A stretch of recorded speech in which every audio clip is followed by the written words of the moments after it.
আমার মেন সমস্যা হয়েছে যে পায়ে মানে এই গিরাতে একটু সমস্যা আছিল কয়েক বছর, এটা সুস্থ হয়ে এখন আমার দুই গিরায় কোমর দুই হাঁটু অথবা কোমর সমস্যা। আমি বসলে উঠে আসি না, কতক্ষণ হাঁটাঘোড়া করি পাটা লাইনে আমি মানে উঠতে খুব কষ্ট হয়ে যায়, খুব কষ্ট। আপনি হাঁটু ভাঁজ করে বসলে আপনার ব্যথা বেড়ে যায়।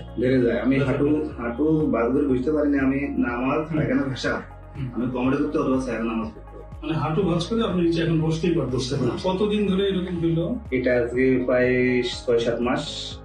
6-7 মাস ধরে আপনার এরকম হয়েছে। আপনার এক্সরেতে আমরা যেটা দেখতেছি, হ্যাঁ এখানে দেখেন এই যে দুই হাঁটুর মাঝখানে এই যে হাড়, হ্যাঁ এই একটা হাড় এর মাঝখানে একটা গ্যাপ থাকে।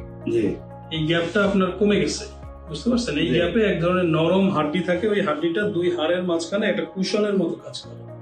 হ্যাঁ, তো ওই হাড্ডিটা আপনার ক্ষয়প্রাপ্ত হয়েছে এবং আমরা এই যে হাড়ের চারপাশে কিছু এই যে এক্সট্রা হাড্ডি তৈরি হয়েছে, দেখেন এখানে হয়েছে, হ্যাঁ এগুলোকে অস্টিওফাইট বলে। এই এক্সট্রা হাড়গুলো আপনার হয়েছে গিয়া যে জয়েন্টের মধ্যে আপনার যে বাতের সমস্যা অথবা আর্থ্রাইটিসের সমস্যা, এই কারণে হাঁটুতে একটা রিয়াকশন চলতেছে কন্টিনিউয়াস।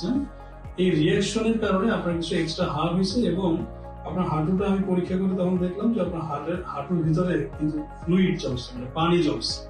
এটা কি? এটা এই যে রিয়াকশন, হাঁটুর মধ্যে যে আর্থ্রাইটিস, এই রিয়াকশনের কারণে পানি জমছে।